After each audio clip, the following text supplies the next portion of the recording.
Hello, everybody. Welcome to another Dhamma meeting where we will discuss the Buddhist practices of charity, morality, and meditation. Everyone who is interested is welcome to join. Our first participant tonight is Felicia Chan. How are you, Felicia? You've been away for a few weeks. Ajahn, how are you? Long time no see. I miss your Dhamma class a lot. Did you have a good time at Khao Yeah, Yai? I reached Malaysia yesterday night. Yeah. I have very good progress since I stay in Wat Yai.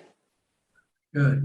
I long time no talk. I don't know how to talk already. I have to think first, then can talk. Ajahn. Yeah, there's no need to talk, really. Okay, Ajahn, I want to report that I realized the mind and the body are separate.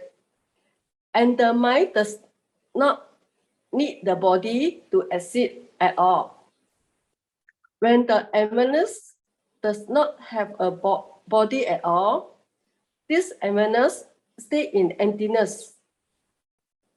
It is very peaceful and very joyful. And it is difficult to explain in words. I also realize there is no me, only the body moving. No me is moving. Only the body is eating, no me is eating. That is only the constant joy of awareness or peace. There is no rise and no seed. Thank you very much, Ajahn, for giving me kindness and guidance and help me practice go smoothly. Yes, you must relinquish your body. Don't be disturbed by whatever happens to the body. It's just another body, like somebody else's body, not your body. Okay, thank you. Let it be. Let it get old, let it get sick, and let it die. Yeah. Okay. The important thing is mindfulness. And wisdom. Wisdom, yeah. Anatta. Rupang anatta. Body is anatta. Yourself. Yeah. Just the four elements, not you. Yeah. Doesn't belong to you. I'm very happy. I'm very happy, Ajahn. Very good. I think I will go back again to Wat Yai around 20 days later. I will go back another 1.5 months. Good. Did you get a chance to meet Long Po, Long Ta? Yeah. Actually, Long Po Utai still cannot talk. I just need the environment for practice only. Good. And no Q&A at all. I just focus on my meditation. Long Po Utai stroke. I met Long Po Buma, Long Po Satian, and Long Po Sumedo, Long Po Philip. But I still know because nobody helped me to do the English collection. That's why I cannot ask any question. I just focus on my meditation. Are there any other foreigners there when you were there?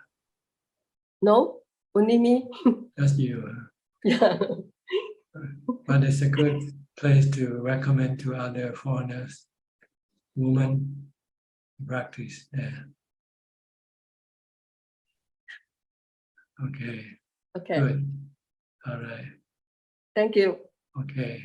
Happy to hear your progress. Thank you. Thank you very much.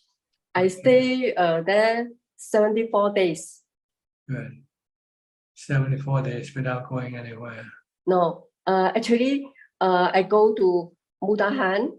I meet Long Po Kanji, and then I come. After that, I check into Wat Yai again. Okay. Wat Yai is my second home. That's good. Maybe it will be your first home eventually. And then everyone also, and how come New Year you still in Thailand, don't come back for New Year. But for New Year, just getting old, getting sick, getting die. What to do, sir? I don't know. All the Krisa. Okay, good. I'll talk to some other people now, okay? Okay, thank you, Brother Ajahn.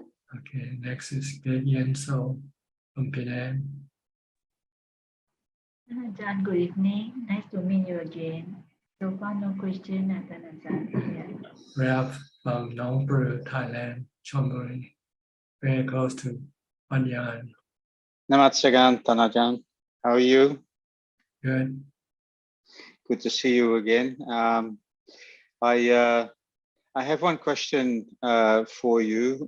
Something that's more of trying to get my mind around the English translation of Sankara in the 5 aggregates.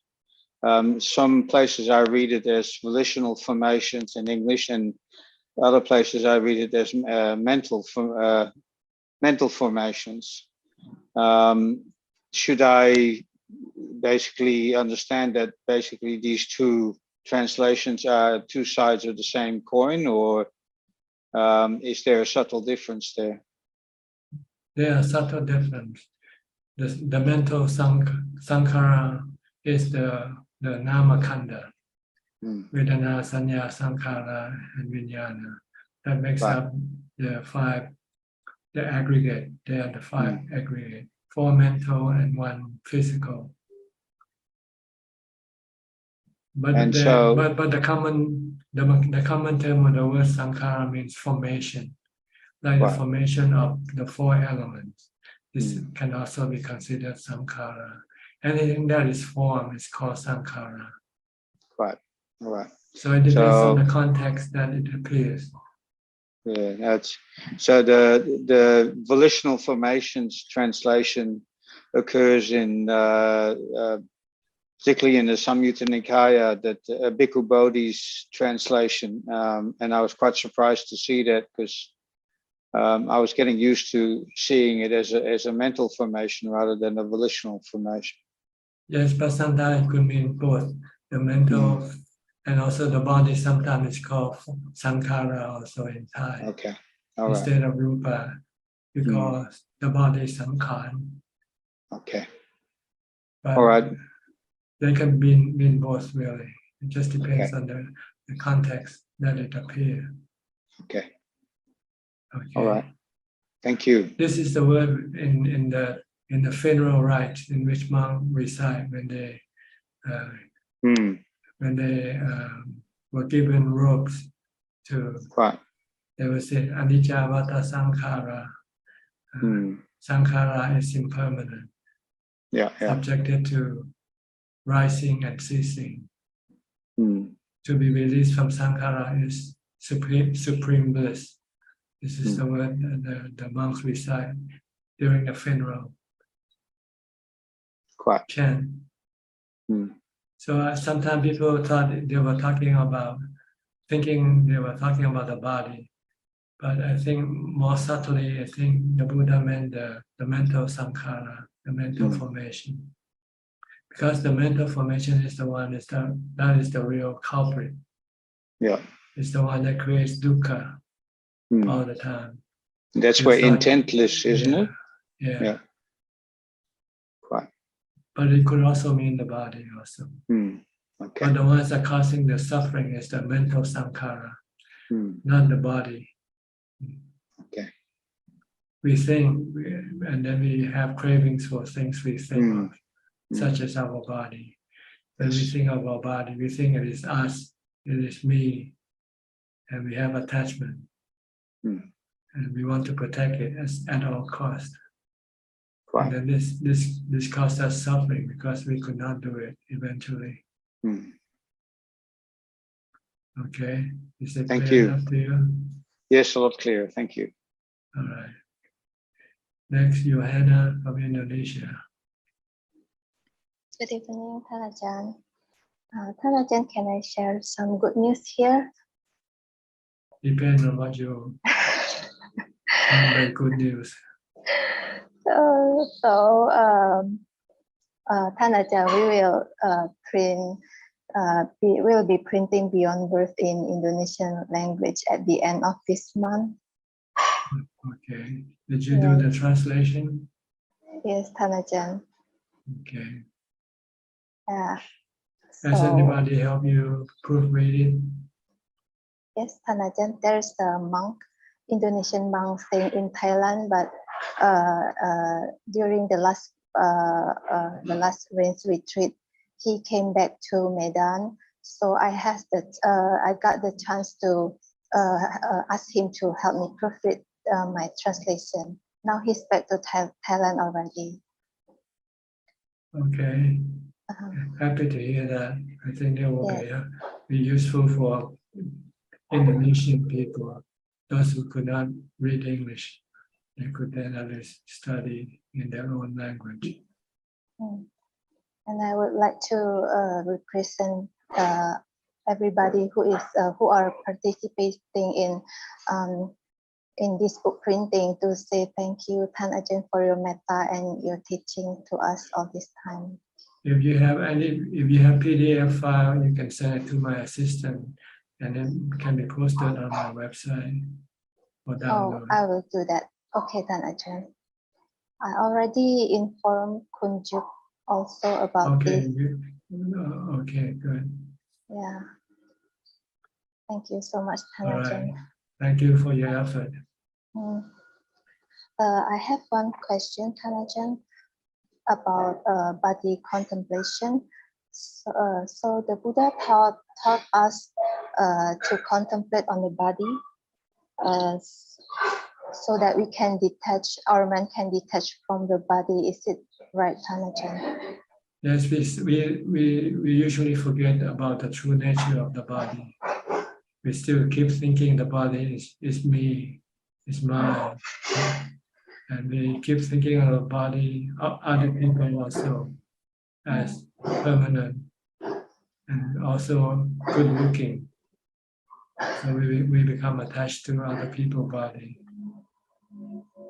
So we have to study the true nature of the body, the other side of the body that we don't see, like the super nature or the impermanent nature of the body. And the element nature is really made up of the 4 elements. There is no body in this body. The mind just connect with this body and claim the body as being the mind. And then the mind then get into dukkha or suffering due to the delusion to think that the body is the mind. So you have to constantly contemplate that the body is not the mind. The body is impermanent. The body is not good looking all the time. Yet there are other parts of the body that's not good looking. So for instance, Than Ajahn, if I keep contemplating on the body is not me, then if this body dies, then it doesn't mean that necessarily that this mind got enlightened, because there are some other aspects that we need to work on, like the kilesa also, right, Than Ajahn? Well, see, when you contemplate, you're only partially enlightened. You haven't yet let go of your attachment to the body yet. You have to see the dukkha arise from your attachment, and then see that the body with wisdom that is not you. So if you don't want to have any dukkha, you have to let the body be, let go of the body. And not be affected by whatever happens to the body. Then you become fully enlightened that way. When you contemplate, this is just doing the homework. You haven't yet taken the examination. If you want to take the examination, you have to take the body into the forest, to a place where there might be danger for the body, and see how the mind react. Yeah. Actually, last time when I visit Thailand, I also get the chance to visit Wat Yannasangwararam, and I have some meditation around Wangta Kuti. They made some place for we can sit there and meditate. So, but my mind keeps thinking about something might come from from the back, from the forest, like some animal, Yes. something like that. That kind of fear. You have to overcome that fear by giving up your body. And the worst thing can happen to the body is it will be attacked and it will die. So be it, because it's not your body. If you can do this, then you will not be afraid of death. You know, should death come upon the body, you will just remain undisturbed. If you can do that, then you become enlightened. So, Ajahn, what about the other panchakanda, like the Vedana, Sanya, Sankara? That's another test. You have to experience painful feeling in the body, and being able to live with it without being fearful or feeling bad about it. You can smile even though you're sitting on the pile of fire.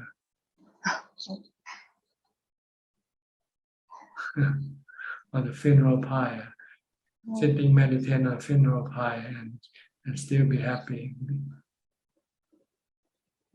Because you look at the body, it's not you. See, it's the body that is being burned. I guess that's a long way to go still for me.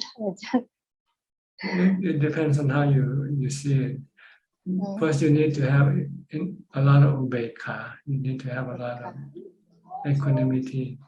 So you need to develop a lot of jhana first before you can leave the body, leave the painful feeling of the body alone. You're not trying to get rid of it. Yeah, recently I've been trying to keep my mind in the present moment, Ajahn. So my mind don't wander everywhere. And stop thinking also. Don't think about anything. Just watch your body. Watch your movement, your body movement. Okay. Okay, Ajahn. Thank you very much, Ajahn. Next video also from Indonesia. Good evening, Ajahn. Today I don't have any questions. Thank you. Okay. Kwan Liman from Malaysia. Ajahn, I did the sitting and standing at the same spot in my room for 3 days. First day I did for 4 hours, then second day I did 5 hours, and today I did 6 hours. So I was very determined and persistent and not giving up, just like the turtle that Ajahn was saying, even to myself. And I feel very calm, peaceful, contented, and no dukkha during the 6 hours. And I feel the mindfulness was within and not thinking much. Only some good thoughts come and go. And I managed to sit through and stand for 6 hours. Ajahn, I was very determined and I did it. So turtle won, round one. Good, just keep doing it. Whenever you have the time. If you feel restless, you should use this method to stop your restlessness. Yes, But I think you have suppressed a lot of your cravings or your desire to move around for no good reason. You know, normally people are restless. When they're here, they want to be there. When they're there, they want to go somewhere else. So you can suppress this, then you can stay put in the monastery and practice this way without feeling having any bad feeling for having to stay in one place and not going places. Yes. But you still need to meditate more and to eventually still the mind completely to get into jhana. That's the next goal. Okay. Yes. After this training challenge, I feel that I'm able to calm down easily during the sitting, and in the morning I managed to wake up a bit earlier, and every morning I will sit, and I feel that the mindfulness is getting a bit better, and I can actually calm down easily during the sitting, but I still need to practice more. Yes, you have to maintain what you have established, your mindfulness. If you don't, you can lose it in a few days. So, I mean, you don't have to sit for another 6 hours every day or something like that. But at least you now know that you need to have mindfulness to be able to curb your restlessness. Yes, yes. I'm contented sitting at the same spot and not going and not wanting to run to the temple. So And yeah. you don't have to. You can meditate anywhere actually if you know how to do it. All you need is just a quiet place for you to be able to practice. Yes. So keep doing it as much as possible. Okay. The next step is maybe to sit cross-legged, so you can feel the pain and then try to overcome the pain next time. Tanjan, actually, I was sitting on the floor and not on the chair for the Oh, 6 really? hours. For Yeah. 6 hours, and there's no painful feeling. No, yeah, I was very calm and peaceful and contented, and and I feel the mindfulness is within and it's not running out from the room. Yeah, it was. Yeah, so maybe towards the end of the 1 hour, the last hour, I was looking at the clock. But other than that, I was sitting on the floor with a cushion. You did not go to sleep, did you? No. Okay. Yeah. Okay. Most of the time I was sitting and standing only for a while, and then I sit down. Yeah. I see. At the beginning, you change position, but No, it was only on the sitting and stand for a while and then sit again. Yeah. But then eventually you sit for the rest of the time. Or you Yeah. keep changing back and forth.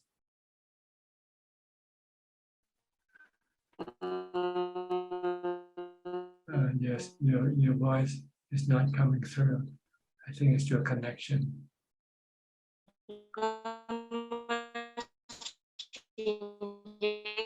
But I'm just sitting at the same spot. Like I'm sitting at the same time. I just do a bit of standing, and then I sit down again, and then I stand for maybe 5-10 minutes, and then I sit down again. Okay. That's good. That's very good. If you can lock yourself in a room for 6 hours, that's pretty good. Not doing anything. Okay. Yeah, I was also I was very determined to, and I remember Ajahn say turtle. So I did not give up. I just continue because I told myself if I give up halfway, then I have to start all over again. So I'm not giving up. That's right. That's very good. Determination is the driving force of your practice. Yes. Okay. Good to hear that you're. Thank you. Okay. Keep up your practice. Thank you, Ajahn. Okay. Next, Christine Goe from Penang. Good evening, Long Po. I have no question. Okay. Professor Ken from Switzerland. Good afternoon, Tanajan. Tanajan, I'd like to ask a question. how do we know that we have entered onto the path leading to Sotapanna, or what level do we need to reach to get onto that path? Well, ideally, you need to have passed the samadhi level first. You have to have quite proficient with your jhana practice. You can enter jhana anytime you like. And when you come out of jhana, then you can start studying, teach your mind the nature of the body and feelings. And then see if you can leave the body alone. When you get stomach ache or when you get a headache, you say, oh, it's anicca. It comes and goes by itself. It appears by itself and it can disappear by itself. If it should disappear when you die, so be it. Because that's what's going to happen anyway. Eventually, you couldn't stop the body from dying. So this is something you have to reflect and practice. Letting go of the body as much as you can. When you feel headache or something, instead of grabbing some painkiller, you say, "I'll just leave it alone." Vedana, painful feeling is Vedana, dukkha Vedana. It's anicca, and the body also is anicca. And it's not you, so why should you get worried or get disturbed by what happens to the body? So this is the way of separating the mind from the body, by leaving the body alone. Only look after it on the essential things like food and clothing and things like that. But things that beyond your ability, like painful feeling, you have to learn to live with it if you want to leave the body alone and not be affected by the problem with the body. And eventually you won't be afraid of sickness, you won't be afraid of death, because you know the body. It's just the delusion that kept you thinking that the body is you, because the mind doesn't have a body, it doesn't have size or shape, it's not visible object. So it takes the body as itself. But we are fortunate to meet the Buddha who said the body is not us. So we have to apply this knowledge to the mind, teach the mind to all the time, to remind the mind all the time that the body is not us. If we can let go of the body, then we will have no dukkha, no suffering, no stress concerning the body. But you need a strong equanimity to be able to just accept the nature of the body for what as it is.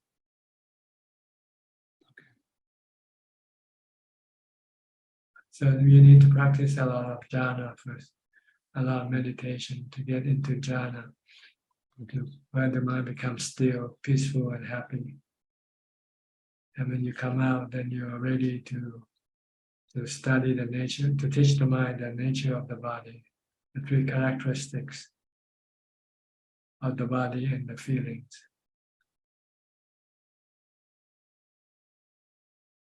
You don't have to worry about the other mental aggregates, because by dealing with the feeling aggregate, it covers the other as well.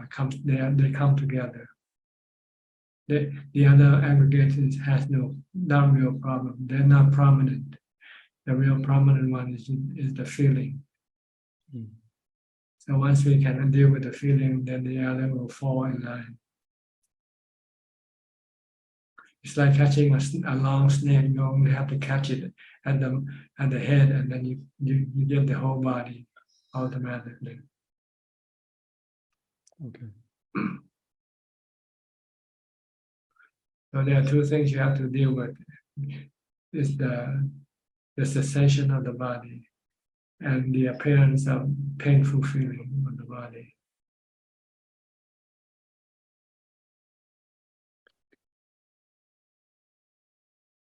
Okay.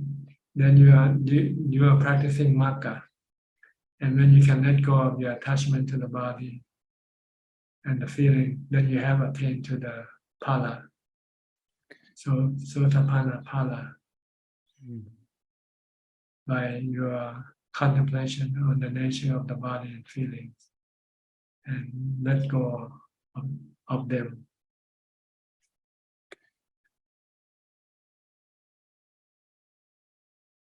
Okay. Very clear. Thank you, Tanajan. All right.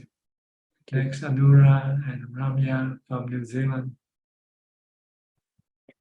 Hi, Tanajan. Good evening. Okay. Well, Yeah. so 1:30 now in New Zealand. 1:30. I think that's past 2:30. 2:30. 6 hours from Thailand. Yes. And Tanajan, I've been sick with COVID. I was in isolation for 7 days. It's like it's a good opportunity to practice. No one has to disturb you. Yeah, it was like in a retreat, so a lot of contemplation on the Vedana. So it's a blessing in disguise. Yeah, I think so. Yes. Yeah. So we have any question?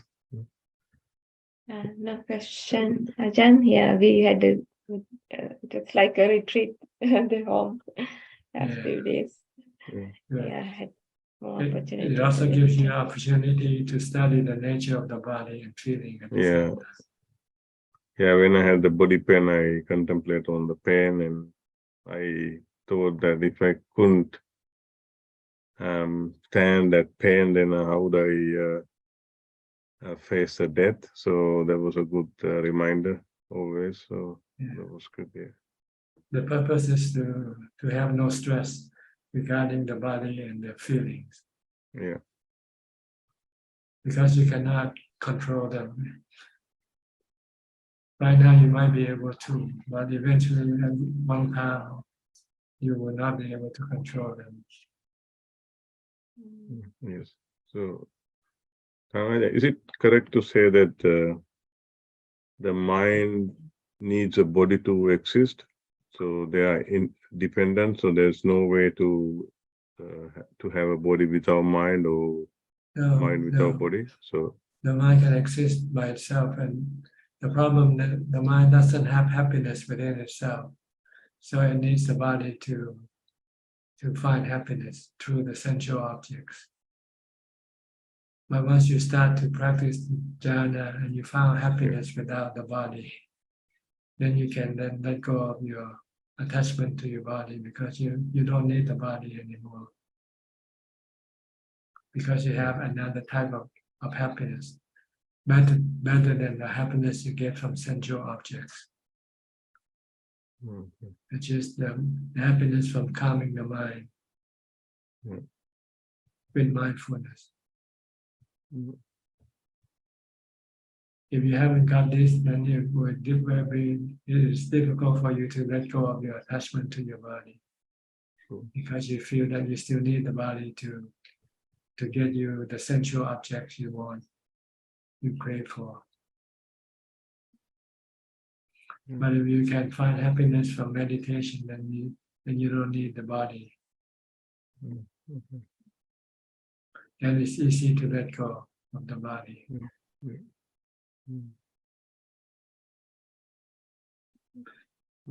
See, when you meditate, when you enter jhana, you don't use the body anymore. You don't need the body. But unfortunately, it's only temporarily. After you come out of jhana, your delusion and your defilement will start to kick in, and then it will need the body to satisfy its cravings, their cravings.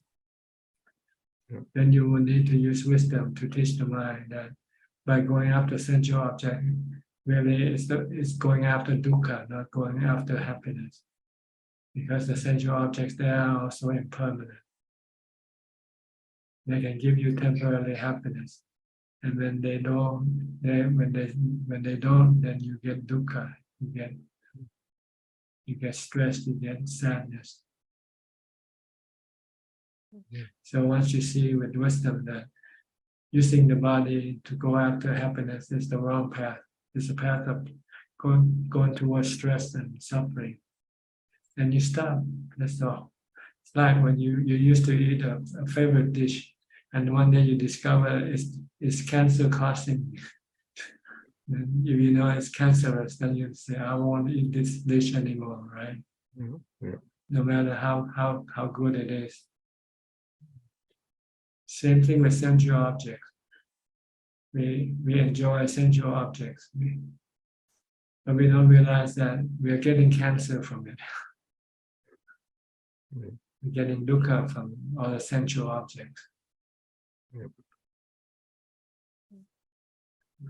So when we realize that, it's better not to go after the sensual objects, because you already have another type of happiness waiting for you. The happiness of calming the mind.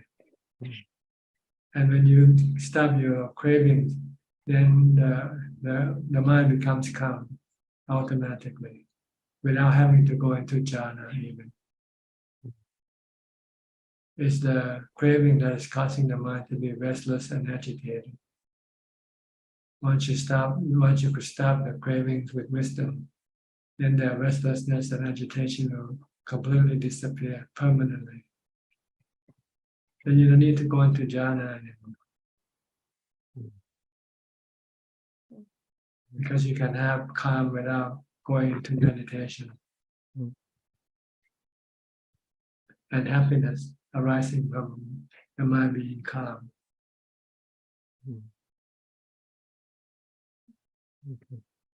Ajahn, what Okay. happened to Yeah. Okay, thank Ajahn. All right. We'll go to Ubekha now. We're talking about Ubekha a lot. Hi, Alfredo. Hi, Bante. From Sao Paulo.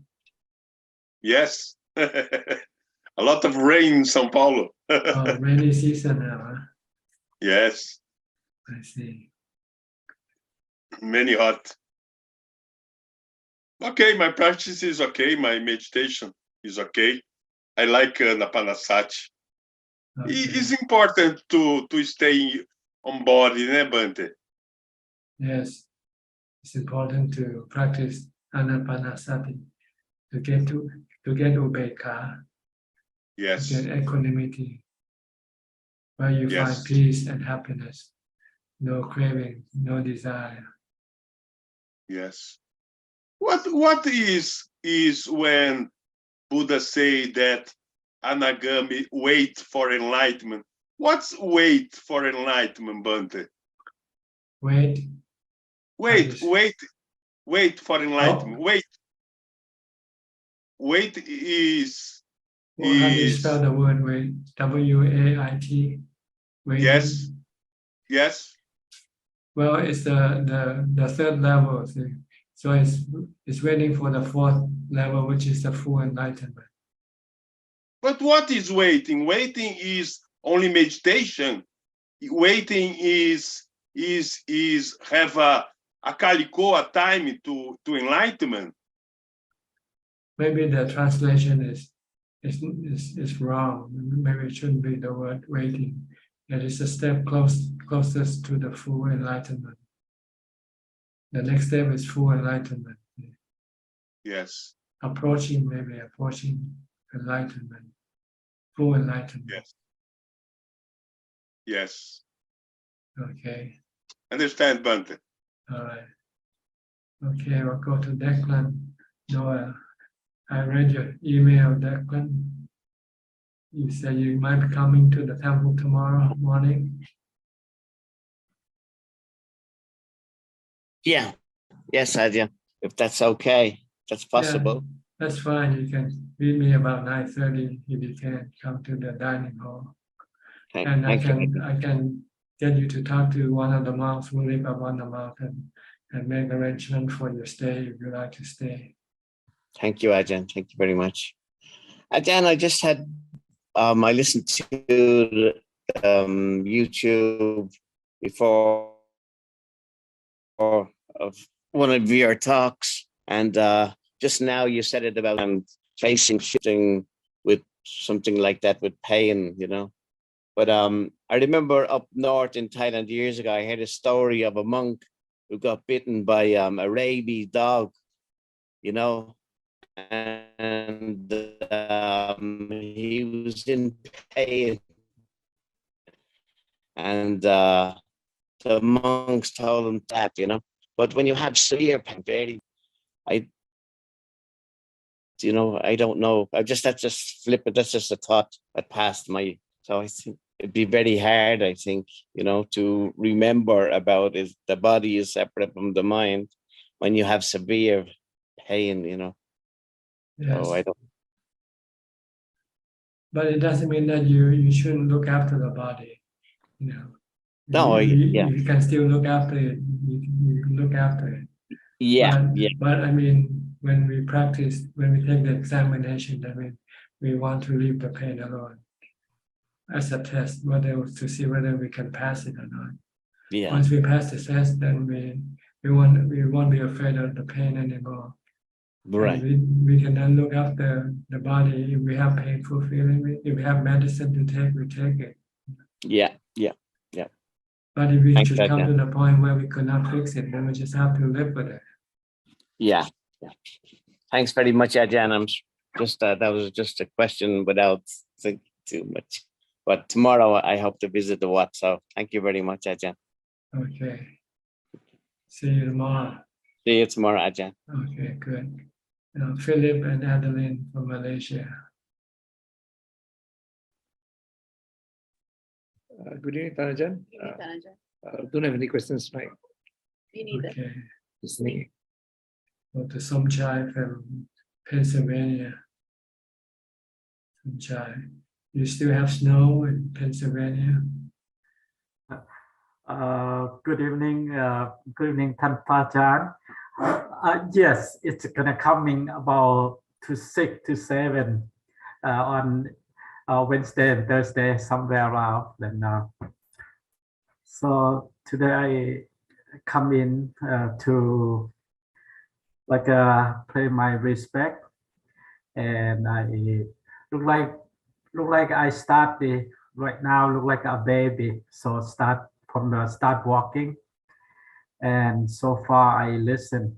Look like I do fast and in my mind all the time, listen and memorize it. And because sometimes I using it when something problem come in, because there's so many things going on in my life. Stay in US is quite a bit at everything activity. So, and other than that is I heard someone mention about don't have to go to the temple for that to do that, but so far, but be okay, right? If I keep practice at home and doing every day, and putto every day, and sometimes missing it. Some days forget, or some days have look like a busy. Some another nature forced me to do something else. So look like I lost sometimes. So I missing to do it, like sit down, meditate sometime, and during some time, like not always to each evening, I kind of says that, and so something like that. So I feel said I'm not that bad for doing this. I think so, because I didn't do that for purpose. Sometimes it's a kind of accident. I didn't. So actually, I'm not sure what I'm talking about too. So anyway, a lot of things. I need some time to talk to you, but for some reason it's. Well, see, when you meditate, if you find that you can do it at home, then you do it at home. But sooner or later, you might find it more desirable to go to a more quieter place, like in a temple. Then you would then have to go to the temple to find more peace and have peace and quiet. But at the start, if you don't practice much, you only do it half an hour a day, then you might not need to go to the temple. But if you want to do it all day long, something like all day, then you might want to go to the temple or find some quiet place to practice. You need a quiet place to meditate. So if you can have it at home, then you don't have to go to any place else. If you can find a room, you can stay and practice, and no one disturb you. Okay, and last one, seem to be a lot of people. I try to say that they already walking toward to a goal. The one day, a lot of people want to go there, but I still little baby start walk behind that. So that's, We just have a lady who went to stay in a monastery for 2 months, 70 days or something. So it depends on your requirement. People have different requirements. If you don't need to go to the monastery, then you don't have to go to the monastery. But one day you might find a need to go, then you go. Okay? All right. Okay. Thank you. Thank you. Next, Vandana from California. How's the flood? Is it over now? Good morning, Thanajan. No, it's still, we don't have rain like yesterday, but yeah, I can see the water in the creek, and it's it's very, very cold. It's freezing right now. So yeah, but we are dealing with the cold, and but it's giving us time to stay indoors, and I'm using this time to practice. I increased my time for meditation for maybe 2-3 hours in the morning. Yeah, but I have to change my position after 1 hour or so. But I come back, and then I'm also walking for 2 hours. So it's good, because now the college will start and I have to start teaching again. So that might be a little bit different. So that's what I wanted to ask Thanajan, that when I teach, there's so many thoughts in my mind, because the students ask questions and we do a lot of work, and sometimes it's like just going in my mind when I start to meditate slowly. But when but then I have to work more for meditation. So do you have any suggestion that during work time, because in the vacation time it was nice and quiet and peaceful, and I was able to focus. And also I stop watching TV. So that is helping a lot, that I stop watching TV now. And I'm giving myself more time to stay with my own mind than outer distractions. So it's working. And I'm very thankful to you. But can you please suggest something when the college starts, and then I have to start teaching, and there's so many thoughts comes because of the work and the students and everything. Yeah, thank you, Thanajan. Well, if it's possible, just when you teach, you teach at school. So when you come back, leave the teaching at school. Don't take it back home with you.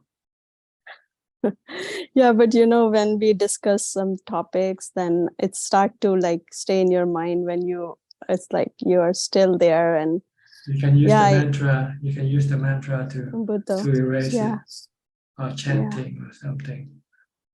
If you find it's not important enough to think about it, then you should stop by using a mantra or chanting. Yeah. To erase your thought about your teaching. And only said to yourself, I only do teaching at school. I don't do teaching at home. Yes, yes, I will practice this semester because now this is my this last few months. It's been I practiced a lot, and then in winter break, I was practicing more because we had rain and storm outside. We are not going anywhere, so it gave me opportunity. And then we dealt with the fleas problem I told you about, and now I left them alone also after the treatment, so they're not bothering me anymore. Yeah, but the school is coming. That the college students are very diverse, and they have their own issues, so they discuss with us. Yeah, but I'm going to start stopping my mind to bother me by chanting Buddho. Buddho is actually helping a lot when I Yes. walk. Also tell yourself you don't get paid overtime by working at home. Exactly.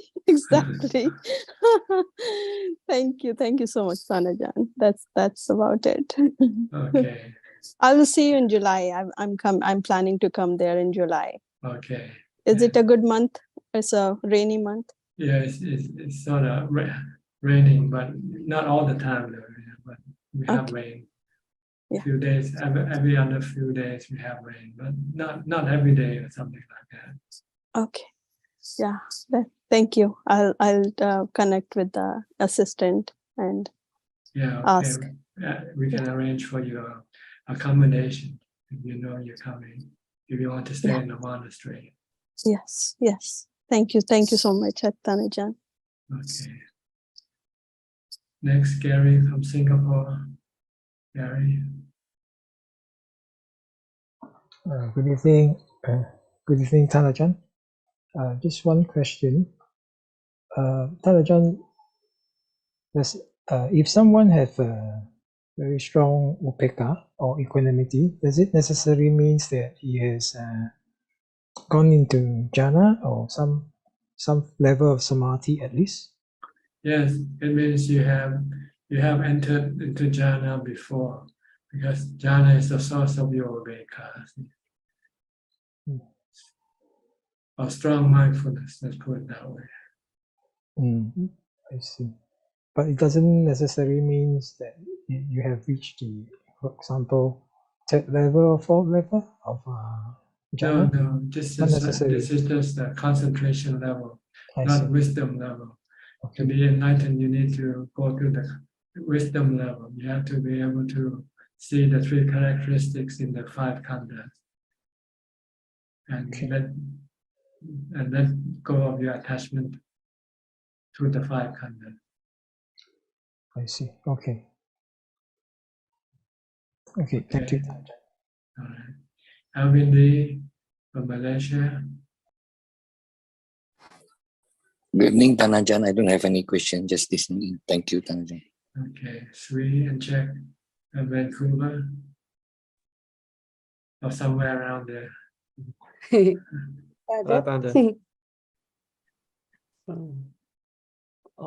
Tanajan, I have a question. Can you explain again the Magga like Sotapan? Magga. See, the Magga, in order to reach the Magga, you first have to have Sila. You should be able to keep the 8 precepts without any doubt, without any exception. And practice meditation until you can get into jhana anytime you like. Once you have these two, then the third one is to contemplate on the nature of the body and the mental khandha, the feeling khandha. And they are just natural phenomena. They come and go of themselves by themselves. You cannot control them all the time. Sometimes you might be able to control them, but sometimes eventually you will not be able to control them. If you try to control them, then you get suffering, you get dukkha, you get stress. If you don't want to get stressed, then you have to leave them alone. Like leave aging alone, leaving sickness alone. The type of sickness in which you cannot cure, like cancer, terminal cancer, something like that. And accept that when it comes.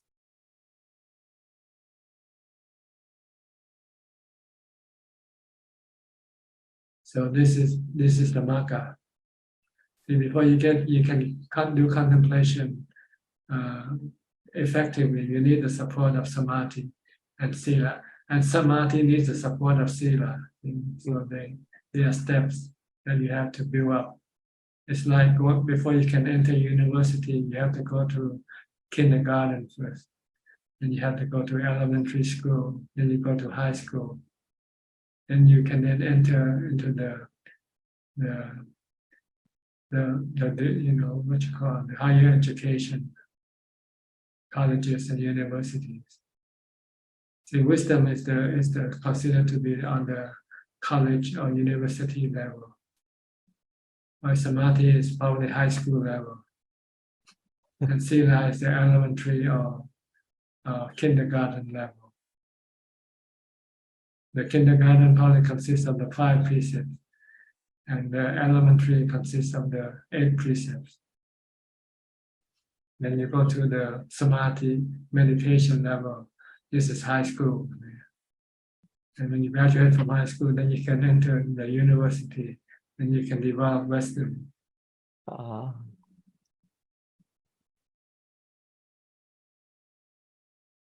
Okay, so you have to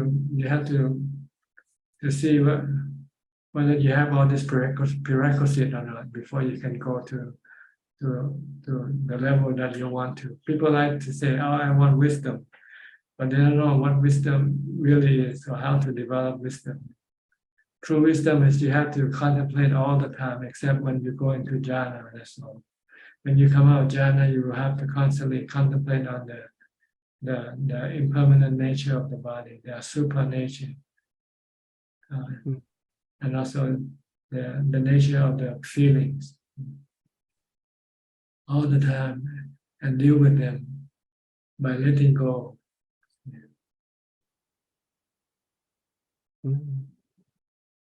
So, Ajahn, the pala of Sotapan means he has already gained the wisdom, or he's developing the wisdom. The pala means he has attained, he has passed the examination. He has let go of the 5 khandha. He's no longer bothered by the 5 khandha, no longer bothered by the aging, sickness, and death of the body.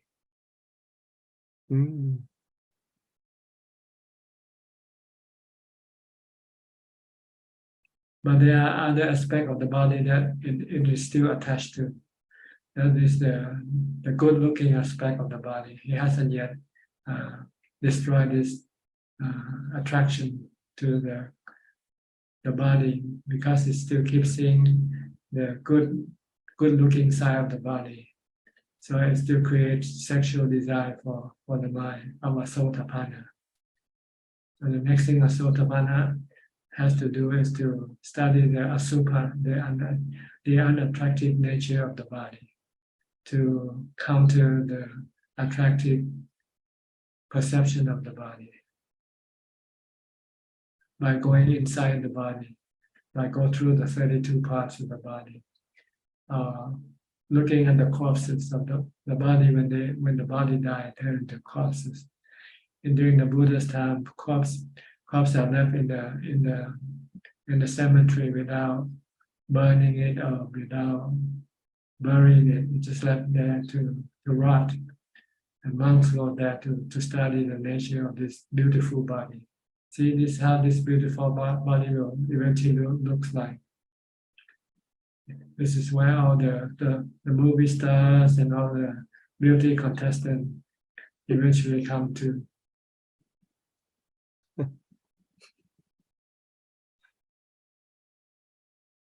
Okay. Okay. So this is the next level, or the next 2 levels deal with the supra contemplation. The second level means, if you reach the second level, it means you have halfway contemplated. You see the asubha nature of the body half of the time, but still not all the time. So you have get rid half of your sexual desire, but not completely yet. Sometimes you still have, sometimes you don't. When you see asubha, you don't have the sexual desire. But when you forget, you see the attractive side of the body, you can still get sexual desire. But if you can contemplate on the asubha nature of the body all the time, then you have reached the third stage of the enlightenment. And anagami see the asubha all the time. So no sexual desire in the body, in the mind of an anagami can arise due to the strong the nature of the perception of asubha of the body. Either see the skeleton, see the intestine, see the inner organs of the body, or see the body when it turns into a corpse. If every time you see a body like this, then, or every time when you start to see an attractive body, then this asubha perception kicks in right away. So it eliminates it until it would no longer look at the body as being good looking. Then there's no need to contemplate on asubha anymore. Once every time you look at the body, you look at it in a neutral way. Not attractive, not unattractive, it's just body.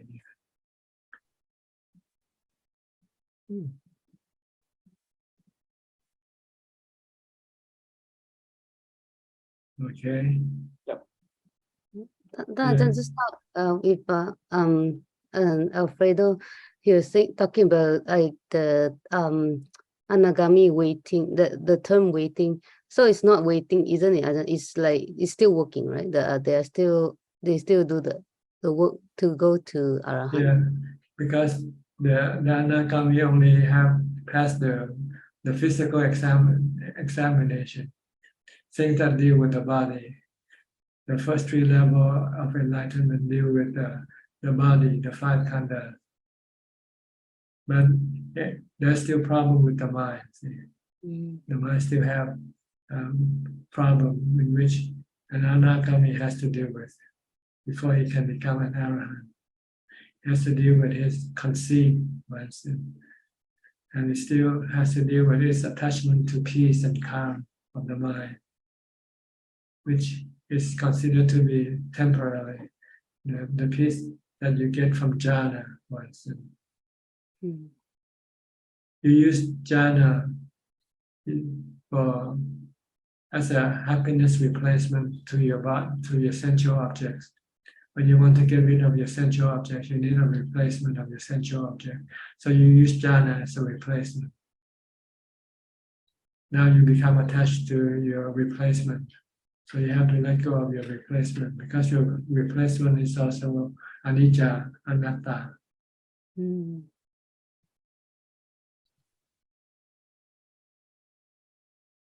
And you also still cling to your state of mind. You want your mind to be peaceful, calm, and happy all the time.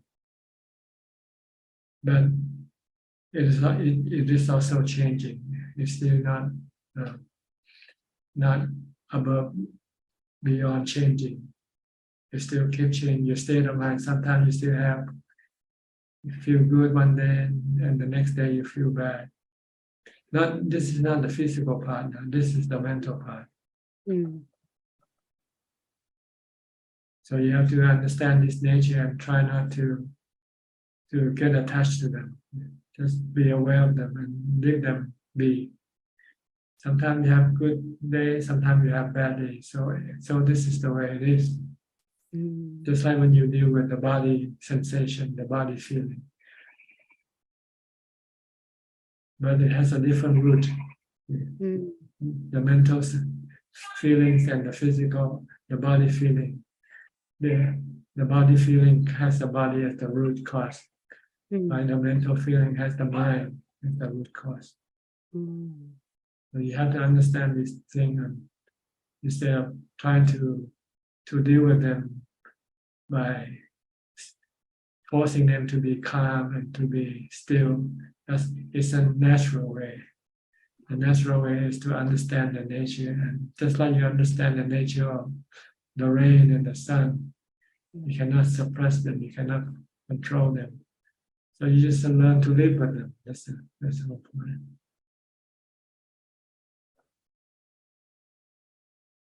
Then you will have no problem with your mind anymore.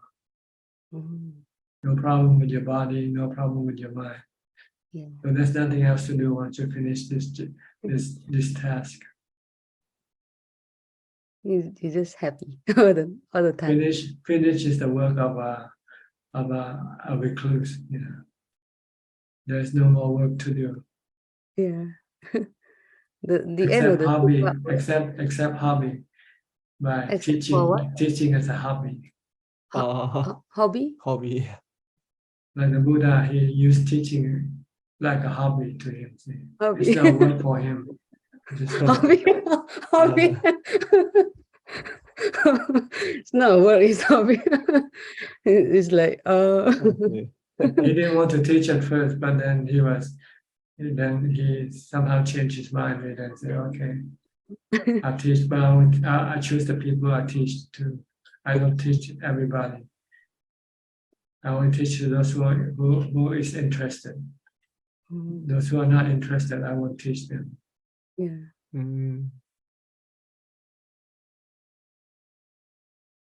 So when he first started teaching, he go to the university student first. Even to teach the recluse, the ordained, the monks, although they don't belong to the Buddha's sect, but they did practice sila and they practice meditation already. All they need is wisdom. So they become enlightened very quickly. But when he finished with the university student, then he goes down to the high school students.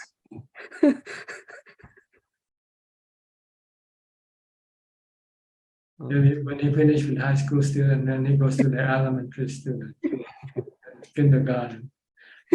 But he won't go to those who doesn't attend school. You know, those who doesn't come to study, he won't go teach them.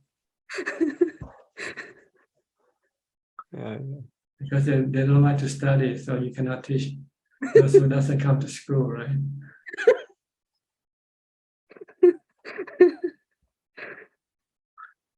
That makes sense, yeah. What about Dana? Is it like junior kindergarten? Dana? Just only Dana starting? Like junior kindergarten? Like very Probably daycare school, daycare.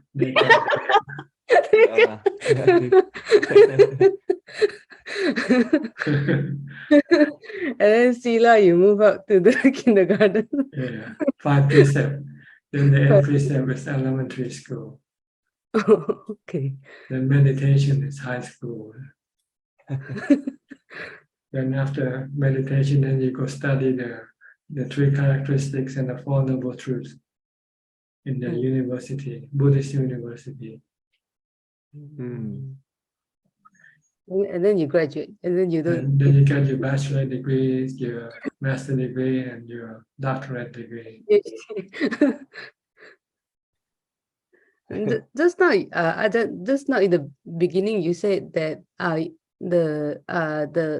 Sui was asking about the Sotapanna Magga, and then you said that you practice the 8 precepts without exception. So what are you talking? What do you mean by without exception? Like every day? You mean like? Yeah, like, every day, all the time, like an ordained person. Oh, because if you don't keep it, means you still wants to watch YouTube, you still want to listen to music, you want to go to clubs and go to entertainment venues. You don't want to do those things if you want to keep the 8 precepts all the time. So you only want to concentrate on your meditation practice always. So you need the 8 precept to support your, because the 8 precept will prevent you or prohibit you from going after sensual objects. Then you do this when you go into a meditation retreat. People who go attend meditation retreat normally is required to keep the 8 precepts. Oh, all the time. Oh, okay. But when you ordain, then you have to keep the precept all the time.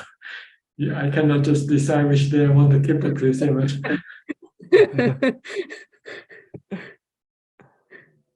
Yeah. Okay. Yeah. Okay. Thank you, Yeah. Tan. Thank you, Ajahn. Thank you, Ajahn.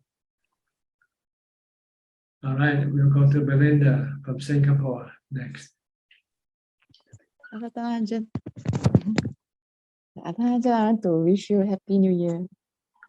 Good health, longevity. If eating orange can make us long life, then we all will live long life. We won't die. I like to greet Ajahn on a relative truth I have to give to Ajahn. This Elder, is thank you so delusion. much for teaching. This is Yes. delusion. To wish to live forever is a delusion. No, we cannot live forever. That's right. So Ajahn say, treasure what we have here and now. We are very happy to see Ajahn. Yeah, just be happy with what you get. And also bearing in mind that we work hard.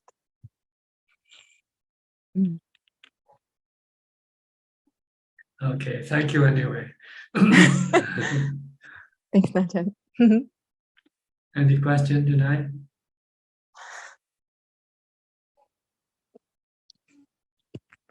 Not yet, maybe later. Okay. Kok Seng, also from Singapore.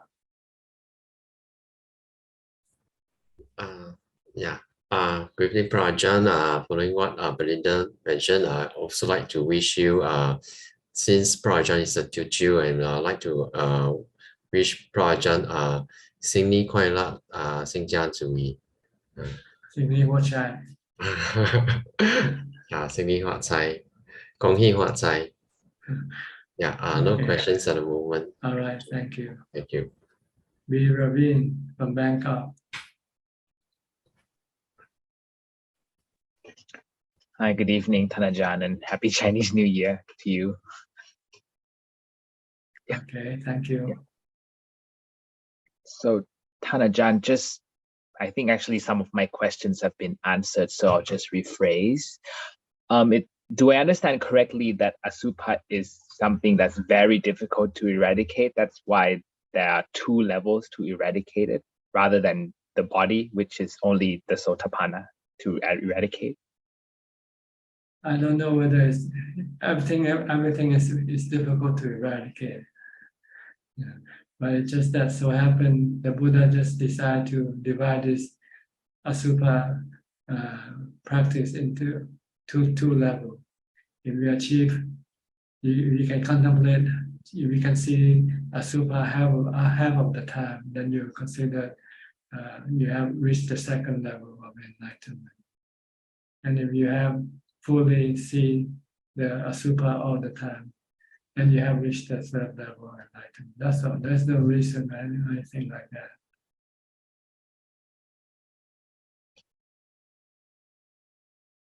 Okay. And Ajahn, all of this that we mentioned about has to come from wisdom. Wisdom is the only tool that can get our mind to permanently eradicate all of our cravings, our delusion. And samadhi is just supporting function. Suppress the delusion temporarily. Suppress the defilement temporarily by stopping the mind from thinking. When there is no thinking, then the defilement and delusion cannot work. But when you come out of samadhi, then your delusion will start kicking again and start to cause you to have cravings again. So you have to teach that craving, the things that you crave for, they are all cancerous. If you see them as being cancerous, then you don't want to eat, right?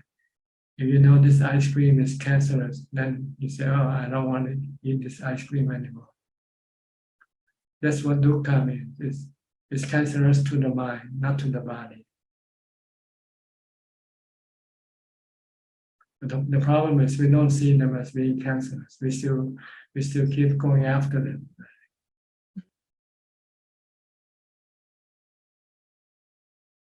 And we get stressed as the result. When we lose something that we like, When we cannot get something that we like, then we have stress or sadness or disappointment or anger. But if you see everything is cancerous, then you don't want to go after anything. Rather just stay put. Then you won't have any stress or suffering. The body is cancerous. The feeling is cancerous. The mental states are cancerous. We have to let go of them. Don't cling to them. Don't go after them. Leave them alone. By using equanimity. Without equanimity, you cannot leave things alone because your defilement will still act really strong, active. So you first have to sanitize your defilement. What I mean is to put before you can do an operation on your body, you have to. I can't think of the word. What do you use? Yasalok. Oh, the tranquilizer or something to put your body to sleep. Yeah. Before you can operate on the body, right? Before the doctor can operate, you have to use the anesthetic, I think. Anesthetic or something, so you won't feel the pain. It's the same way. When you want to get rid of your defilement, you first have to weaken it by the practice of samadhi. So that when you come out of samadhi, your defilement won't be as active or strong as before. Then you can then use wisdom and equanimity that you have from samadhi to stop your defilement permanently. By seeing the reason why you shouldn't go after your craving, because your craving is sending you to go after cancerous objects.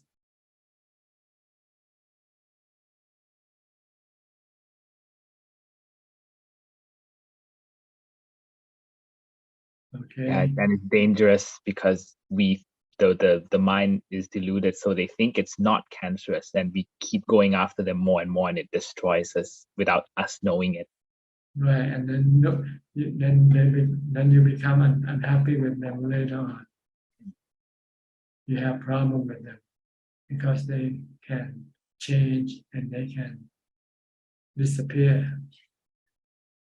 When you lose them, then you become sad again. So it's better not to have anything, because if you have something, you will eventually have to lose it. And when you lose something, you feel bad. Yes, because we think it belongs to us, whereas it is actually anatta. Or you think it will stay with you forever. Oh.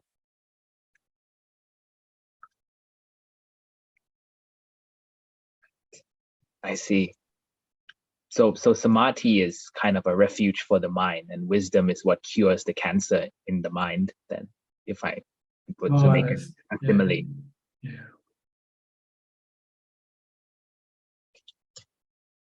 So that's why, Thanajan, you encourage us to take 8 precepts whenever possible, because it helps to force us not to do those so-called cancerous activities, so to speak. Right? Yes, and come and try to calm your mind, to calm your defilement, to suppress your defilement, to weaken your defilement, and also strengthen your mind at the same time. See, there are 2 opposing forces, the defilement and the mind. If the mind becomes calm, then the defilement becomes weakened. But when the mind doesn't become calm, becomes active, then the defilement can become stronger. That's why you have to keep the mind calm all the time.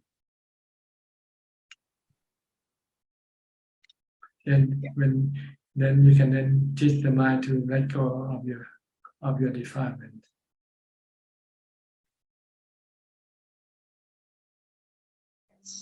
Okay. Yes, Tanajan. You have to practice.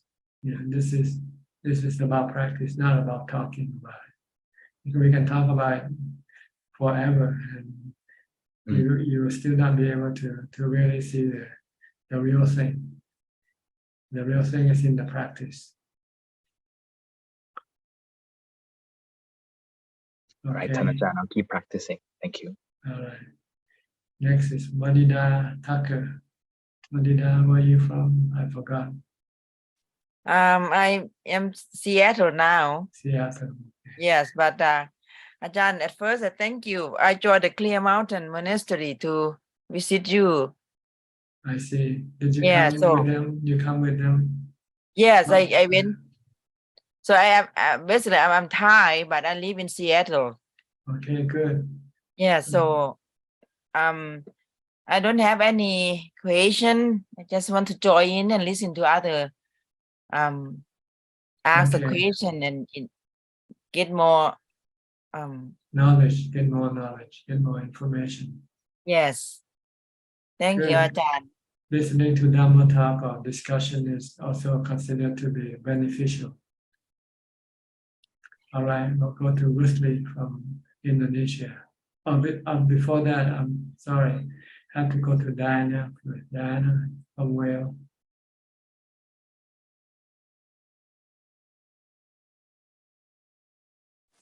Greetings, Tanajan. I did have a question, but I think you might have covered some of it. And I need to watch the bit I missed at the beginning. But I was going to ask you about the way that we store up bad things that happen to us and it's not healthy, and how we let those go. And through meditation, bringing your mind to the present and not engaging with them, and wisdom through, like you were saying, accepting. Is that right? Yes, yes. You can use your meditation practice to stop your bad habits, like smoking, drinking, going out to places. Rather than doing those things, you meditate. And eventually you stop drinking, stop smoking, stop going out places, and stay home and meditate all the time. But when you come out meditation, your defilement can still try to lure you to go back to your drinking, and then you need to use wisdom to teach you that those things are dangerous for the mind. So when you see that they are harmful to the mind, then you will permanently stop going after them.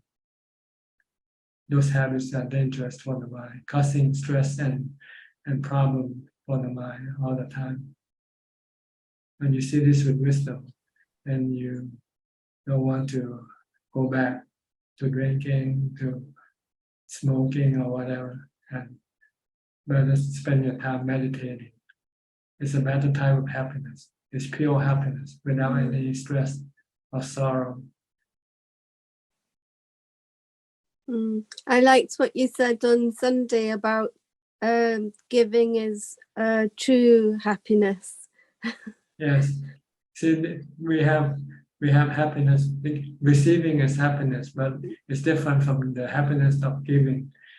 When you give, you get the happiness of the heart. Why? When you receive, you get the happiness of the feeling, which is temporary. It doesn't last as long as the happiness of the heart, and much stronger also the happiness of the heart and the happiness that you get from feeling. What about, when we've had past trauma and it replays in our minds? How about, is that the same, getting rid of that, not holding on to it? That's right. You can use the mantra to stop it. When you have any bad images or any bad feeling that arise in your mind, keep reciting the mantra. And eventually those things will have to stop because they are generated by the mind itself. And you use the mantra, which is also generated by the mind, to stop the other ones. Higher mind. Once you keep reciting, then you cannot create the trauma that's been created by the mind, because the mind had to come and create the mantra instead. It's animals don't hold on to trauma like people do they? They live We in the don't. moment. I don't think so. I think animals are worse than human in terms of their mental ability.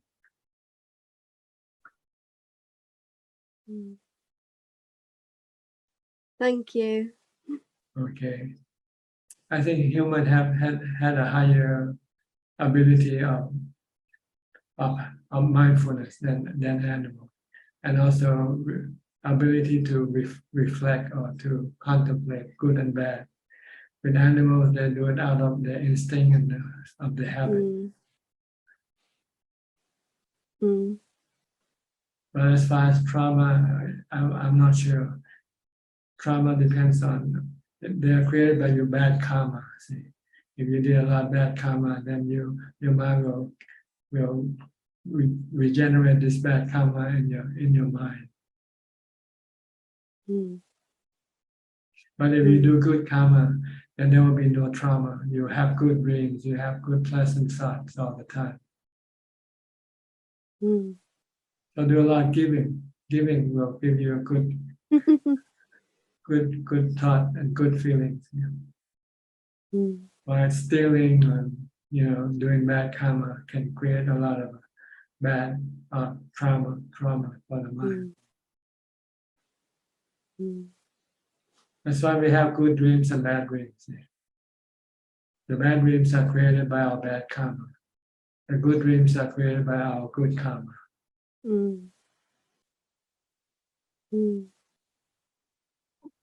Okay. Thank you. All right. Next, Rusli from Indonesia.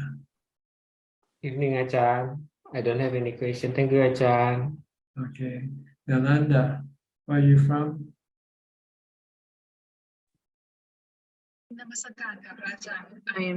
Can you hear me? Yes. I'm half Australian, half Thai. I grew up half of my life in Bangkok and half of my life in Melbourne. I live in Melbourne, but I'm currently on a short trip in Bangkok at the moment. And I came to Thailand with a bunch of committee members from a temple called Vimokaram Forest Hermitage in Melbourne. I'm not sure if you remember, but the abbot Ajahn Hasapanyo also went very recently to your temple, and along with the other committee members as well. I didn't get the chance to go with them, so I missed that opportunity. Unfortunately, I was in Bangkok. I just wanted to say that today I learnt that you were the temple boy of Ajahn Kantipalo. I didn't realize. I didn't realize because during the short few years before he died, he lived quite close to my house. He was in a nursing home by the name of Lawrence. Yes, so my mother and I and my father went to visit him, and we made gankiowan, green chicken curry, and masaman, and we fed him when he was quite ill. He was, as you know, probably with dementia and Alzheimer's, and the very last few words that he said was shine, and every single time When did he pass away? When did he pass away? He passed away during COVID 2021. So we weren't there for his passing, but a close friend of ours informed us that he passed away during COVID. Of course, we couldn't visit him as well. So it was I think it was peaceful. He died a peaceful death. Yeah, I had a photo of him in the nursing home. Somebody gave it to me a few years ago. Yes, and I haven't heard about him since until now that you just mentioned. Thank you for the information. He was my first teacher, really. He's the one who helped me out get ordained at Wat Yannasangwararam. I see. Yes, I heard something on YouTube. I think it was a short interview where you explained that you ate from the leftovers from his bowl, and it's very touching. Yeah. Yeah, I went to. I didn't know who to see, so I went to see. I heard there are some foreigners there, so I thought it's but it's easier for me to talk to foreigners than to Thai.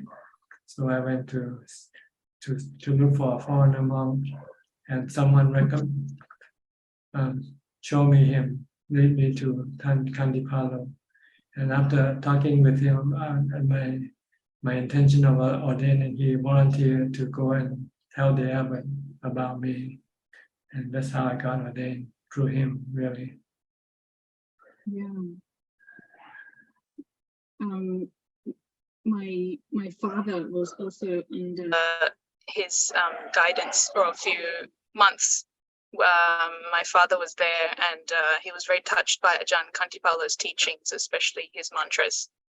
So, yeah, I feel like I have a stronger connection to his teachings, as well as the few years before he passed away.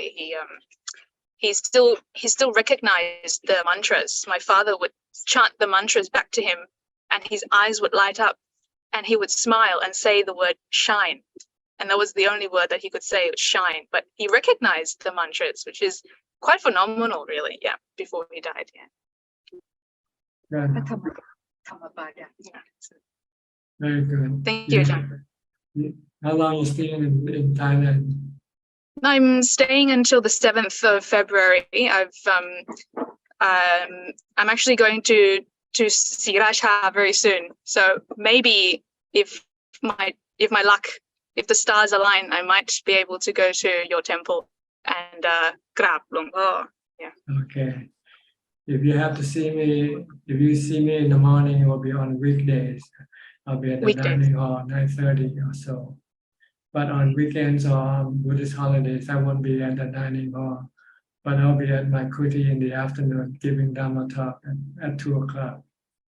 So there are two different time period. You can see me. Thank you. And this is my mother. She just wanted to say hello as well. Namaskaran ka. Namaskaran ka. We read Dhammabada ในวันแต่งงาน on the marriage day. On the marriage day. And Arya Kemindra มาเทศนาในวันแต่งงานค่ะของที่นครเมลเบิร์นค่ะ Good. ขอบพระคุณค่ะ Thank you very much. Thank you, Ajahn. All right, you're welcome. Okay, now we have go to Facebook first. Okay, Gula, do you have any question? Yes, there is one question from Facebook, Thanajan. The question from Tae Ing Hua. How does the practice of Vipassana meditation help in attainment of enlightenment? Well, the practice of Vipassana is like turning on the light, see. Right now, you're in the dark, you don't see anything. When you're in the room and you have no light, you cannot see anything inside the room. So when you turn on the switch, the light comes on and you see everything. This is Vipassana. Right now, we don't see anything. We see everything opposite to the truth. We see something that is impermanent as permanent. We see something as no self as being a self, for instance. Something that can cause us suffering, we see it as happiness. So you have to turn on the light. See? When we turn on the light, then we can see the true nature of things, that everything are anicca, dukkha, anatta, impermanent, causing suffering, and no self. Everything is natural phenomena. So you have to turn on the light when when you go into a dark room. If you want to get something, see something, you need to turn on the light, and that's what Vipassana is. As far as the mind is concerned, the mind is still now dark. Our mind are all dark, so we don't see things according to the truth, to what they really are. We see them as what we presume them to be, but they are not what we presume them to be. Like our body is not ourselves. Our body is just the 4 elements. That's all. That's all, Thanajan. Okay. All right. Anybody else would like to ask any question? You are welcome to raise your hand and unmute your microphone. Another. Tanajan, you were saying that if we are in whatever level we are, for example, daycare, elementary or high school, so when we take next birth, do we start from scratch again, daycare level? Next Or life, we have, no, you continue on with your level that you have attained so far. But they can be very uncertain because the only certain level is the university level. But with other level, it depends on how much you have absorbed into your mind. If you have absorbed very little, you can easily forget them after a while. yes, because I noticed that when I was almost 50, 48 or 49, now I'm 51, when I started meditation, it started to click very soon. So I didn't know why. Maybe I had some previous connection, but I wasted all my previous time. I would stay like 47 or 48 years, not doing much, but I had those conduct or sila, I don't know, but I had those from the beginning of my birth. I know that I was not looking for more material things, and I didn't have much interest in all those. But now I know that maybe, but it took me a while to come back to my this previous life connection, which I understand now. But now, thank you for telling me that next birth I will be. Well, like the Buddha, when he was a young boy, one day he was left alone sitting under a tree, and no one attended to him. When he was secluded and no one bothered him, his mind automatically entered into jhana. Because he had practiced previously in his past life before. Yes, it all makes sense now. But he needs the condition to let it happen. Yes. That I can see that clearly now in my life. And I just want to let you know, Vanita, who just joined, she's the one who told me about your sessions. Vanita, she lives in Seattle, and we both are from Clear Mountain Monastery. And and we are. I'm also telling more people to join your session on Tuesday morning. So thank you so much for this opportunity. I feel very blessed. Thank you so much, Ajahn. Okay, you're welcome. Anybody else?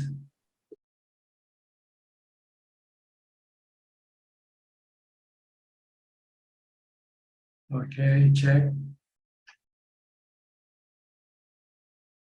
Can you mute your microphone yet? Okay. About the happiness of the heart and happiness of the feeling. This is like more material giving, right, Ajahn? Like, because like if it's a Dhamma, it's different, right? Like if you No, it's all the same. It doesn't matter what you give. There are three things that you can give: material things, or you can give knowledge, worldly knowledge like teaching science or English or mathematics, and not charging any money for your service. And then you can give the Dhamma teaching. But the benefit from the Dhamma teaching is the most, give the receiver the most benefit, because the Dhamma can teach the listener to become free from suffering, while giving material thing cannot free suffering from the mind of the receiver. But the giver get the same thing. The giver get the happiness of heart, and the receiver get the happiness from feeling, which can be short-lived.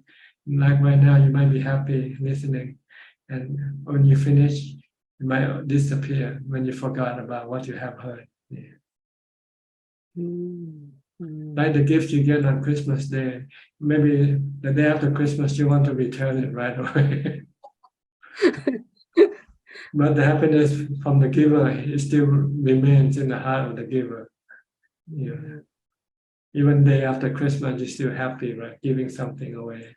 Or Chinese New Year now, you give some money away in a red envelope. Yeah, I heard you say ang bao. I was kind of shocked. You know the term. Oh yes, I was a Chinese boy before. I lived with my grandmother. She was Oh. Chinese and she's vegetarian, strict vegetarian, and she goes to the Chinese temple all the time. And she took me with her when I was young Oh. to watch Chinese opera. Oh wow. Ajahn, just now you said it's the four things, but you say material, knowledge, and Dhamma. What's the other one? You said four things. The third one is not something you give, but you give forgiving. You give for forgiveness. You give forgiveness. When somebody did something bad to you, make you angry, and you want to retaliate, then you forgive that person. Oh. You don't want to harm that person. This is also giving in Thai. Oh. It's called apayadana. Apayadana. Oh. But this is not really giving, really. You don't give anything, but forgiving, you give. It's not something you give, but you forgive somebody, so you give something. You give forgiveness. You give forgiveness. Oh. But I don't understand. Like you said, the happiness of the heart comes from relinquishment, but the Dhamma you can't relinquish, right? How can you but you still get a lot of happiness from giving the Dhamma. Say I was just comparing the types of happiness. There are two types of happiness: happiness of the heart and happiness of the feelings. We have feelings, right? So when we see something, when we see something, or when we get something we like, we get good feeling. But it's briefly, it doesn't last for long. But when you give something away to somebody, you help someone, make them better, then you feel happy. This is happy of the heart, not of the feeling. Oh. Yeah. So the practice of Dhamma, whether giving, keeping a sila, a meditation, or wisdom, these are all happiness of the heart. Oh. Yeah. They last long, but they remain in the mind. They stay with the heart, the mind. While the feeling, they come and go, they are anicca. They quickly disappear. Right. If Ajahn, anything happened to the heart, we can bring it to next life. Anything that stay with your heart goes with the heart, go with the mind. Yeah. So if one is doing a lot of giving, so next life he'll be also having this. You also will continue giving because it becomes a habit. If you keep the sila, it will become a habit. If you keep meditating until it becomes a habit, then in your next life you would like to go meditate more than going to some entertainment places. It's like our like and dislike goes with us. Whatever you like goes with you into your next life, and you don't know why you like this thing, but simply because when you see something you like, you say I like. It's because you used to like it before in your past life. Same way with something you dislike. I don't like this thing. Oh. These are embedded in your heart, in your mind. Goes with your mind. So the Buddha say, try to do good karma and stop doing bad karma, because they go with you. See? If you keep doing bad karma, then in your next life you'll continue doing bad karma. If you do good karma, in your next life you'll continue doing good karma.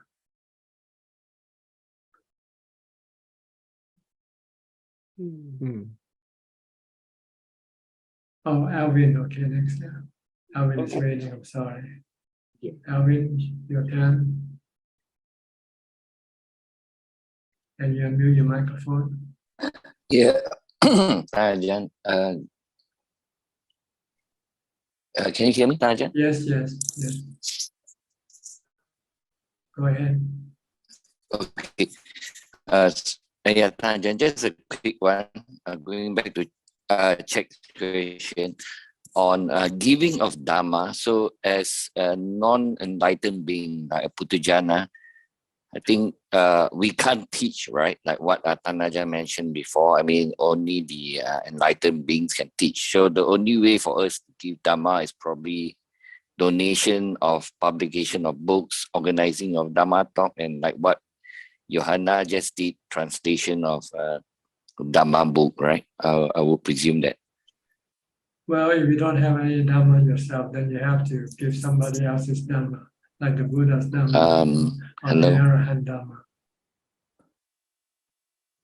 But if you have Dhamma, maybe even on the lowest level, on the kindergarten level, then you can teach people to give dana. If you find that giving dana makes you happy, then you can tell people that. Okay, that is considered as giving Dhamma. So encouraging people to practice, follow the 5 precepts, or giving. Yes. But dana. you have to know for yourself first that it's really good, and you can attest to it that this is a good thing to do, without being doubtful of it, because you have experienced it yourself first, not by reading, but by actually doing it. Okay, I see. Okay. They're definitely not like giving Dhamma talk like what you're giving now, right? Yeah. Well, if you give from your interpretation of what you read, then this is not real Dhamma yet, and it could be misinterpreted, and you might not give the true Dhamma. So don't teach what you don't know for sure. Correct. Teach only the things that you know for sure. Yes, Tanajan, understood. But actually, the best thing is if you're a student, try to like giving don't worry dana. about teaching. Don't worry about teaching when you're still a student. Wait until you finish your study, and then you can become a full-time teacher that way. Better that way. Because you can waste your precious time if you spend your time teaching other people. Then you won't have the time to continue with your practice. So ideally, it's better to... True, Tanajan, because if... Sorry, Tanajan. Go ahead. No, true. Is because sometimes after you teach, you worry as well, because your mind become unrest, because you'll be thinking whether you are teaching the right stuff or not, because you could misinterpret the Dhamma. Yeah. If you think like that, then it's not worth for you to teach it. If you're not sure what you're teaching, then don't teach. Yes. It's better not to know than to know the wrong thing. Yes, correct. I think this is Ajahn Panya said it once before I heard it. Ajahn Panya is very careful. He doesn't like to teach other people. Because he said, if you don't know, it's better not to tell people. At least they're not harmed by what you don't know. You don't tell them. But if you tell them something wrong, then they could be harmed from your teaching, from your telling them. So the ideally you should finish your education first, like, before you can apply for a teaching position.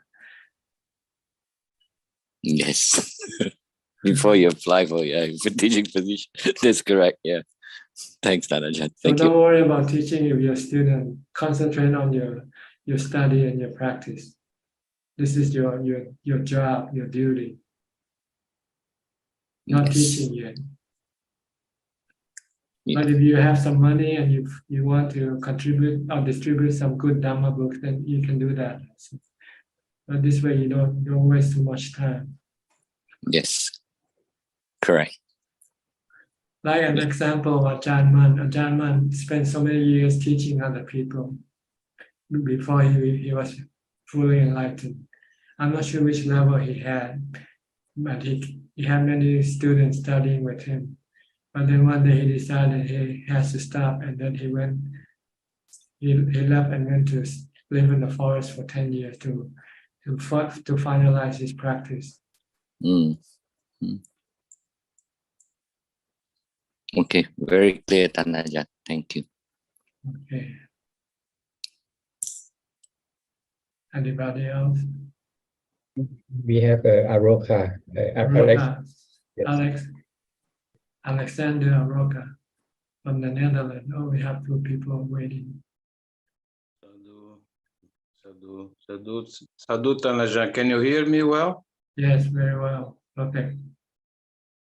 Okay. Yeah. You have anything to say? Well, last find out is about the middle way, to do without to do, and yeah, I find that once you don't intervene much with your intellect, and let things happen. Intellect will, if I move my body, I need my intellect. But further, yeah, I study the Dhamma, I practice, and then what's come out of it is always calm. I'm calm. I'm satisfied with the teachings and with the practice, and for sure I have a lot to go into do. But the last time came this to me. Somebody gave me this. Is like art. And then I remember these teachings from the Buddha, the middle way, you know. Yeah. And okay. Funny, Not too tight, not too lax. yes, and it's I used to be a musician all my life, you know. So it's the funny thing is, it came from my neighbor who used to disturb me, and she don't disturb me anymore. And she said, "Alex, I have this here. I don't know to who to give that." And I learned that to be compassive don't mean that you only have to accept. So I focus myself in my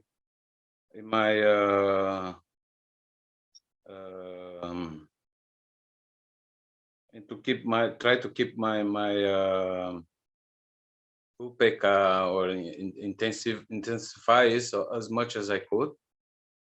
And I did what it cost also to put the people out of my life. You explain, they don't understand. Suddenly you have to make some move, but how to don't make a move that you repent later, the way you behave, and suddenly everything come all right. Just like a cat you throw in the air and it falls on his 4 feet. So then I understood that yeah, just do what you have to do, and mind your business, and things will fall in place. Yes, leave everything alone. You don't need to do anything with anything. Just let everything be. You know, they are natural phenomena. We cannot really do anything to them. The best thing for us is to leave them alone. Yeah, as far they leave us alone, but we have this link through internet or something, or telephone number, or they always find some way. And now I was kind, and I help people also with money and this and that, and it turned into something else. So now I find the right place. If I have extra money, where to give it, I will give it always to the Sangha if I can do that.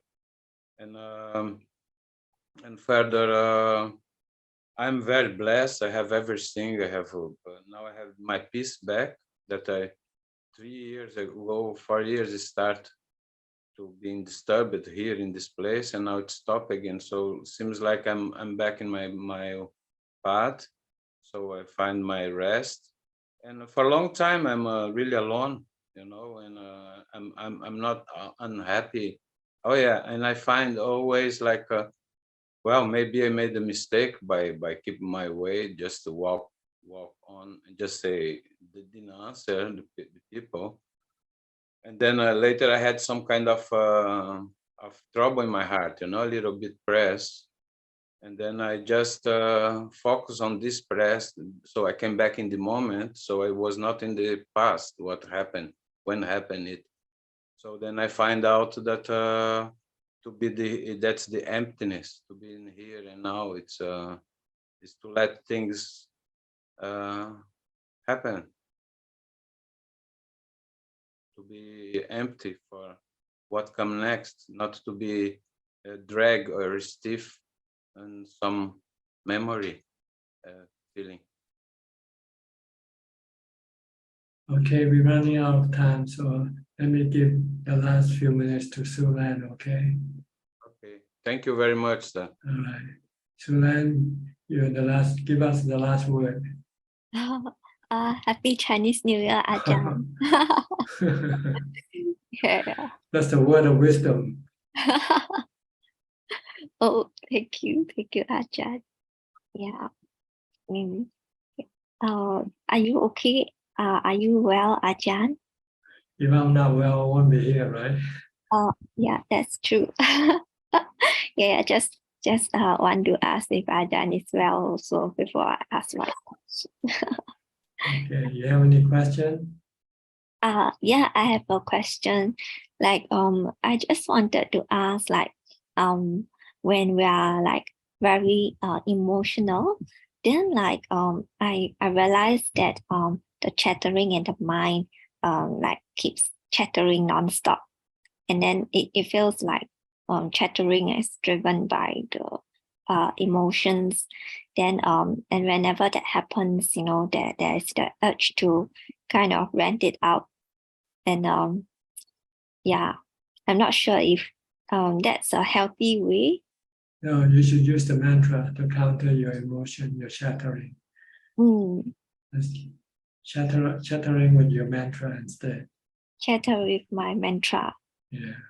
Oh, Bhutto, okay. bhutto, bhutto, bhutto, bhutto, bhutto, bhutto. Then your chattering will stop, and your emotion will disappear, and your mind will become peaceful and calm. Yeah, I keep forgetting the bhutto, like when the emotions get more intense. So that's why I got carried away with the chattering. Yeah. You have to keep on reciting the mantra. When you're starting, it's not effective yet. You have to do it maybe for 10-20 minutes before it will become effective. So don't stop when you start, even though you might feel bad or anything like that. It's fighting between you're fighting against your defilement. So you can get stressed from doing it. But if you persist, eventually you will win, and your defilement will stop resisting your mantra. Oh, okay, got it. Yeah, I shall try that next time.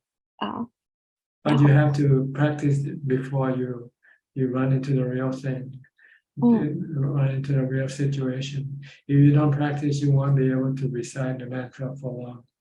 So try to recite all day long now. If you got nothing else to do, nothing else to think about, just recite the mantra. Bhutto, bhutto, bhutto. Okay, bhutto. This is called mental exercise. You have to or else you will not have the strength to recite the mantra when you need to. I see. Okay. Okay, that's about all the time we have for tonight. All right. Thank you, Ajahn. Thank you, everybody, for joining and participating in the meeting. I hope you can benefit from it and help you advance in your practice. In the meantime, please stay safe, stay mindful, keep on practicing. And if all goes well, I'll see you all at the same time next week. Thank you and goodbye. Sadhu, Thank you, sadhu. Ajahn. Sadhu, sadhu. Sammy, thank you. Me, bye. Thank you. Thank you. Good night. Bye bye. Good night. Bye. Bye. Bye bye. Bye. ขอบคุณคุณหลานคุณบอยนะครับ ขอบคุณค่ะ